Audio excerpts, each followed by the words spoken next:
রাঙামতি তীরন্দাজ সিরিয়ালের আজকের আপডেট। এপিসোডের শুরুতে দেখা যায় রাঙা আর বৃন্দা আইসল্যান্ড দ্বীপে আটকে পড়েছে। দ্বীপের লোকজন আর গুন্ডারা তাদের ঘিরে ধরে বলে এখানে আজ নাকি বড়সড় উৎসব হবে, তারপর দুজনকেই মেরে মাটির নিচে গুজে দেবে। কথা বলেই তারা উচ্চস্বরে হাসতে শুরু করে। এদিকে বসু কুটিরে একলব্য ঘুম থেকে উঠে ভয় পেয়ে মাকে খুঁজতে থাকে। প্রমিতা তাকে দেখে বলে কেন বিছানা ছেড়ে উঠে এসেছে, এখন তার বিশ্রাম দরকার, বিশেষ করে শিবের মাথায় জল দেওয়ার পর। কিন্তু একলব্য চিন্তায় পড়ে যায়, রাঙার যদি কোনো ক্ষতি হয় তাহলে তাদের অনাগত সন্তানেরও বিপদ। সে সন্দেহের সুরে বলে রাঙা কি আদৌ পারবে দ্বীপের লোকদের হাত থেকে নিরাপদে ফিরে আসতে। প্রমিতা তাকে আশ্বস্ত করে জানায় রাঙা খুব সাহসী মেয়ে, বড় বৌদিকে নিয়েই বাড়ি ফিরবে। নিজের কোনো ক্ষতি হলেও নিজের বাচ্চাকে বিপদে দিতে রাঙা কখনোই দেবে না।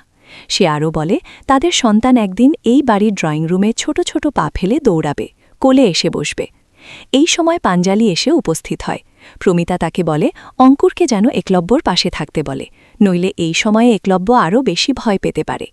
পরে পাঞ্জালি একলব্যকে নিয়ে ভেতরে চলে গেলে প্রমিতার মনে চিন্তা ঢোকে, সত্যজিৎ আর তার টিম আইসল্যান্ডে গেলেও তারা কি রাঙা আর বৃন্দাকে খুঁজে পাবে, তাদের রক্ষা করতে পারবে? এরপর দেখা যায় সত্যজিৎ তার ডিপার্টমেন্ট নিয়ে প্রস্তুতি নিচ্ছে। তার এক জুনিয়র অফিসার রিপোর্ট দেয় দ্বীপটায় প্রায় 250 থেকে 300 লোক থাকে, যারা অত্যন্ত ভয়ঙ্কর। ওরা জলেও থাকে, আবার ডাঙায় উঠে এসে সোনার দোকান ডাকাতিও করেছে। পরিস্থিতি বেশ ঝুঁকিপূর্ণ।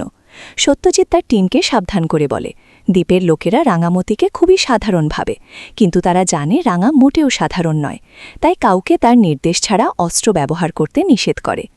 কাট করে আবার দেখা যায় দ্বীপে একটি ছোট কুঁড়েঘরের সামনে সবাই ঘুমিয়ে আছে, আর রাঙাও একটু ঘুমিয়ে পড়েছিল। বৃন্দা তাকে জাগিয়ে বলে এখনই সুযোগ, সবাই ঘুমিয়ে আছে, চলে পালাই। রাঙা দ্বিধায় পড়ে যায়, চারদিকে শুধু জল আর জল, ভয়ঙ্কর স্রোত, কোন দিকে যাবে? বৃন্দা বিরক্ত হয়ে বলে তাহলে কি এখানে সারা জীবন আটকে বসে থাকবে?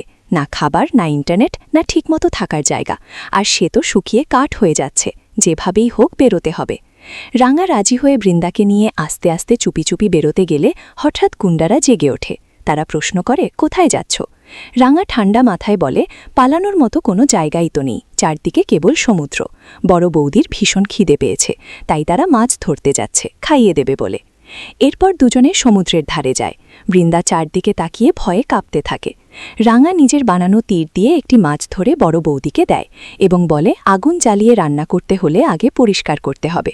বৃন্দা গন্ধে বিরক্ত হয়ে বলে এ কাজ সে করতে পারবে না। রাঙা তাকে কঠিন গলায় বলে এভাবে ভয় পেলে এখানে পচে মরতে হবে, জঙ্গলের লোকেরা সুযোগ পেলে ছিঁড়ে ফেলবে, কেউ কবরও দেবে না, তাই না চাইলে নিজেকেই এসব শিখতে হবে। এরই মাঝে বসু কুটিরে আবার দৃশ্য কাটে। একলব্য ঘর গুছিয়ে চলেছে। প্রমিতা আর পাঞ্জালিকে দেখে সে বলে রাঙা গর্ভবতী, তাই ওকে আর কোনো কাজ করতে দেওয়া হবে না। ও ফিরে এলে ঘরটা যেন অগোছালো না থাকে, সেই ভাবনায় সেসব ঠিকঠাক করে রাখছে। শেষে আবার দ্বীপে ফিরে দেখা যায় রাঙা মাছ পরিষ্কার করে মাটির পাত্রে রান্না করছে। রান্না করতে করতেই তার চোখে পড়ে পাশে থাকা এক ধরনের বিষাক্ত পাতার গাছ। এই ছিল রাঙামতি সিরিয়ালের আজকের আপডেট। ভিডিওটি যদি ভালো লাগে তাহলে একটি লাইক করবেন, আর এরকম আরও সিরিয়ালের আপডেট পেতে চ্যানেলটিকে সাবস্ক্রাইব করে রাখবেন।